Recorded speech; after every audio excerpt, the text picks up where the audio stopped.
সম্প্রতি উত্তরপ্রদেশের সম্বলে একটি ঘটনা ঘটেছে। সেখানে একদম 500 বছরের পুরনো শাহী জামা মসজিদ, তার তলায় কিছু গোষ্ঠী দাবি করছে যে সেখানে হিন্দুদের একটা বিখ্যাত মন্দির লুকিয়ে রয়েছে, এবং সেটাকে নিয়ে মুসলমান কিছু যুবক প্রতিবাদ করতে যাওয়ায় 3টে যুবককে গুলি করে খুন করে দেওয়া হলো একদম সেখানে। কি বলবেন? গোটা দেশের যে সোশ্যাল ফেব্রিক, সেই ফেব্রিকটা আরএসএস বিজেপি মিলে দিনের পর দিন ধ্বংস করছে। উত্তরপ্রদেশে তার একটা এক্সপেরিমেন্টাল গ্রাউন্ডে পরিণত হয়েছে, একটা গবেষণাগারে পরিণত করেছে। সাম্প্রদায়িকতার ঘটনা, সাম্প্রদায়িক অশান্তির ঘটনা একের পর এক উত্তরপ্রদেশে, এবং এই ধরনের দাবি যার কোনো ঐতিহাসিক ভিত্তি নেই, ইতিহাসকে মিথে পরিণত করবার চেষ্টা হচ্ছে। আমরা তো দেখলাম ইতিহাসের পাঠ্যক্রমও চেঞ্জ করে দেওয়া হয়েছে। মোগল সাম্রাজ্যের সম্পর্কে পড়াশোনা স্কুইজ করে দিয়েছে দেশের সরকার। কারিকুলাম থেকে শুরু করে, সিলেবাস থেকে শুরু করে, ক্লাসরুম থেকে শুরু করে একেবারে ঘরে ঘরে ছেলে মেয়েদের মস্তিষ্কের মধ্যে এই সাম্প্রদায়িকতার বিষ এরা ঢুকিয়ে দেওয়ার চেষ্টা করছে। উত্তরপ্রদেশেও যেমন এই ঘটনা ঘটছে, পশ্চিমবাংলার মাটিতেও একটার পর একটা সাম্প্রদায়িক অশান্তির খবর। 2011 সালের আগে পর্যন্ত এই ধরনের ঘটনা আমাদেরকে সম্মুখীন হতে হয়নি। এদিকে এখন আমরা দেখতে পাচ্ছি একটার পর একটা জায়গায় দাঙ্গা পরিস্থিতি তৈরি হচ্ছে, সাম্প্রদায়িক অশান্তি তৈরি হয়েছে। বোঝা যাচ্ছে যে আরএসএসের এজেন্ট হিসেবে তৃণমূল এই পশ্চিমবাংলাটাকেও দ্বিতীয় গবেষণাগার, এই প্রজেক্টের, এই সাম্প্রদায়িকতার প্রজেক্টের দ্বিতীয় গবেষণাগারে পরিণত করবার চেষ্টা করছে এই পশ্চিমবাংলাকে। আমাদের রক্ষা করতে হবে নিজেদের দেশকে, নিজেদের রাজ্যটাকে। একমাত্র ঐক্য, ইউনিটি অফ পিপলস ইউনিটির মাধ্যমেই এটা একমাত্র করা সম্ভব গোটা রাজ্যের মানুষের কাছে, গোটা রাজ্যের ছেলে মেয়েদের কাছে। তাই আমরা বারবার এই আওয়াজ তুলেছি যে আমার মাটি আমার মা, দাঙ্গাবাজের হবে না। আমার মাটি আমার মা, গুন্ডারাজের হবে না। আমার মাটি আমার মা, দুর্নীতিবাজের হবে না।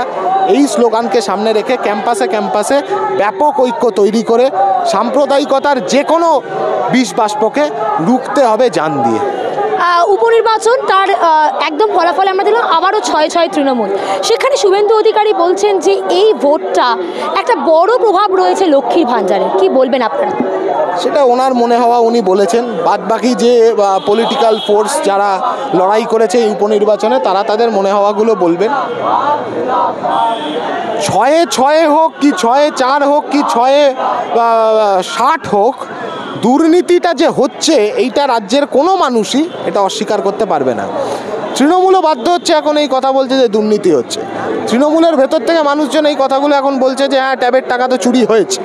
চুরি হয়ে গেল কোথায়, তার উত্তরটা রাজ্যের সরকারকে দিতে হবে, এবং এই টাকা উদ্ধার করে রাজ্যের ছেলেমেয়েদের হাতে সেই টাকা ফিরিয়ে দিতে হবে। এইটা মূল কথা। এই মুহূর্তে দাঁড়িয়ে সেই কথাটা বলতেই আজকের এই মিছিল। উপনির্বাচনের ফলে বামেদের অবস্থান নিয়ে খুব আশাহত। সেই জায়গা থেকে কুণাল ঘোষ বলছেন আর কবে বামেরা 0 থেকে 1 হবে, গান বাজছেন তিনি। কুণাল ঘোষের এই ধরনের স্টেটমেন্টের কোনো উত্তর দেওয়ার আমি প্রয়োজন বোধ করছি না। Kunal Ghosh is a recruited Joker of Trinamool, যাকে রাখা হয়েছে পয়সা দিয়ে যাতে এই জোকারগিরিগুলো উনি করতে পারেন। রাজনীতিকে লঘু করে দেওয়া, রাজনৈতিক ভাষ্যকে লঘু করে দেওয়া, রাজনীতির ময়দানকে সার্কাসে পরিণত করার কাজটি উনি করেন। তাই ওনার এই ধরনের কথার কোনো উত্তর দেওয়ার আমি প্রয়োজন বোধ করি। আরজি করে প্রসঙ্গ টেনে দেবাংশু ভট্টাচার্য এমন কথাও বলছেন যে বিজেপি এবং বামেরা 150 গ্রাম ভোট পেয়েছেন, এবং তৃণমূল নেত্রী আরও একজন তিনি বলছেন যে পিশাচদের মানুষ ভোট দেয় না, তাই দেয়নি। অপমান করছে তো রাজ্যের মানুষকে। রাজ্যের মানুষের ভোটেই তো জিতেছে। এই যে 6-6 হয়েছে, রাজ্যের মানুষরা ভোট দিয়েছে বলে জিতেছে ধরে নিলাম। সেই রাজ্যের মানুষদেরই ভোট দিয়ে জিতবার পরের দিন অপমান করছে। এই রাজ্যের মানুষ, তাদের যে আবেগ, তাদের যে প্রতিরোধের স্পৃহা এই গোটা কয়েক মাস ধরে আমরা দেখতে পেয়েছি, তাকে অপমান করা হচ্ছে। তিলোত্তমার বিচারের দাবিতে আন্দোলনটা কোনো রাজনৈতিক সুবিধা নেওয়ার জন্য সংগঠিত হয়নি এই রাজ্যের বুকে। হয়েছে একটাই দাবি, একটাই লক্ষ্য, সেটা তিলোত্তমার বিচার। আর সেই বিচার যতক্ষণ না তিলোত্তমা পাচ্ছে ততক্ষণ এই লড়াইটা চলবে।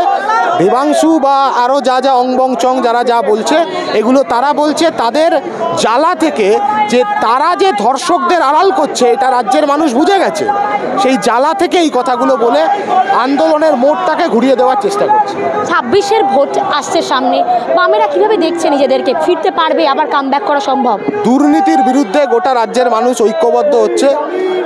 আমরা প্রত্যেকে নিরাপত্তার দাবি, ক্যাম্পাস থেকে শুরু করে রাজ্যের সমস্ত জায়গাতে ডেমোক্রেটিক স্পেস তৈরি করবার দাবি। যে ডেমোক্রেটিক স্পেসকে দিনের পর দিন তৃণমূল ধ্বংস করেছে। স্কুল পরিচালন সমিতি নির্বাচন হয় না, ছাত্র সংসদের নির্বাচন হয় না। এই লড়াইটা গোটা রাজ্য জুড়ে মানুষের নেতৃত্বে এই লড়াইটা সংগঠিত হচ্ছে। আমরাও সেই লড়াইতে আছি।